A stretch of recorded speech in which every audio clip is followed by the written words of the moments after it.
Trevor the traction engine was feeling lonely. It had been a long winter, and he had not been out for a long time. "I do miss having people to talk to," he said quietly. One Saturday morning, however, the vicar stood in front of him, grinning broadly.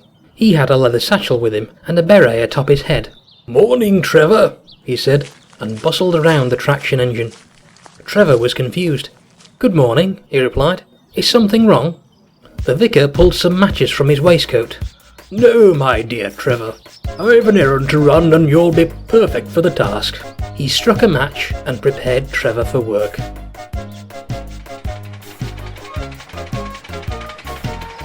"You see, I've taken up painting over the winter.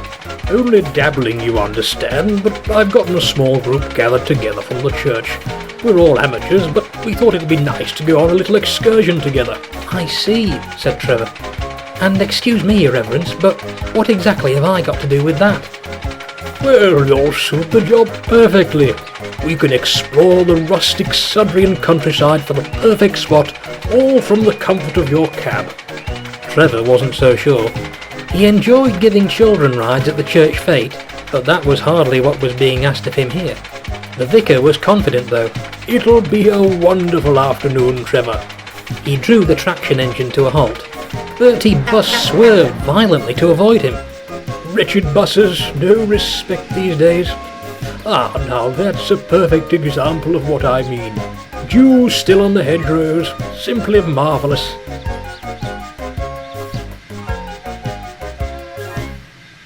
They met the rest of the party at the church.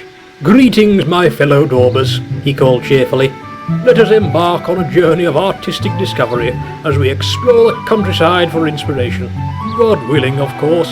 "What a sham," scoffed one of the painters. Now, Paul." "Mr. Cassio," the man corrected. "I shan't be seen traipsing round the countryside in a green teapot like that. Unreliable, that's what they—" Whoosh! Trevor let off steam. Mr. Cassio was soaked. "I say," but everyone else laughed. They found it very funny. The party happily hopped into the trailer that Trevor had brought, and they all set off.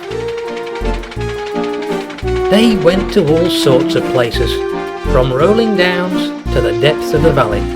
Some people liked the seaside, but others liked the busy town of Sudrian.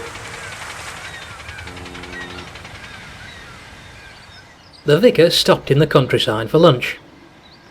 "Perhaps inspiration shall strike in the afternoon," he murmured. Mr. Cassio was still smarting from his earlier humiliation.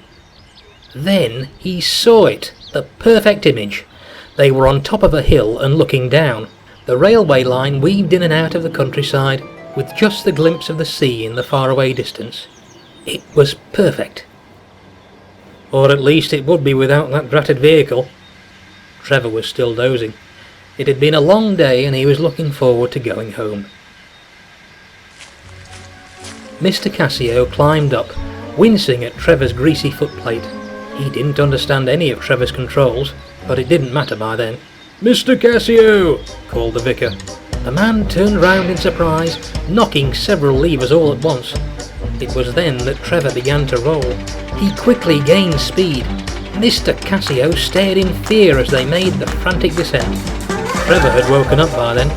He wanted to whistle a warning. Up ahead was an open shed where Terence was resting. "Ah," he thought, "that'll stop me." "Hello!"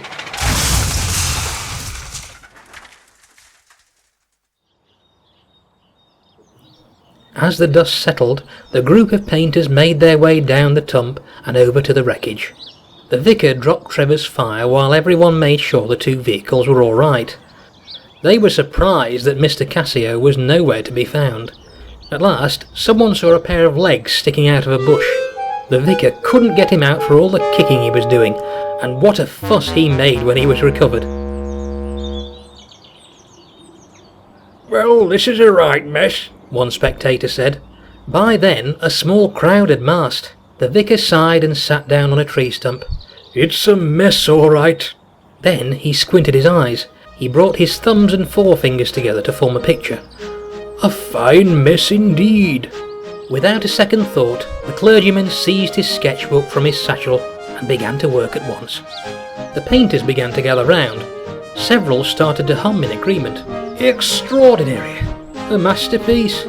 Money himself would be impressed." The poor traction engine was still confused. After half an hour, the vicar was done, and he came over to him to explain. "Your collision with that shed was really quite picturesque. It was simply begging for an artist's impression." He showed Trevor his initial sketches. "The perfect combination of the pastoral and the industrial. A genre crash, if you will. I must admit this one looks very promising. I'm rather proud of it." Trevor wasn't. Trevor found himself back home late that evening. He was very sorry for the accident, but knew it wasn't really his fault. He'd had quite the day and was grateful to be given a rest. The next day, the vicar returned to the orchard with his friends. He had finished the painting and framed it. They presented it to the traction engine and hung it on the wall of his shed. "Thank you for yesterday," they said. "We thought you'd like to have this as a memento." Trevor wasn't sure it was something he wanted to remember.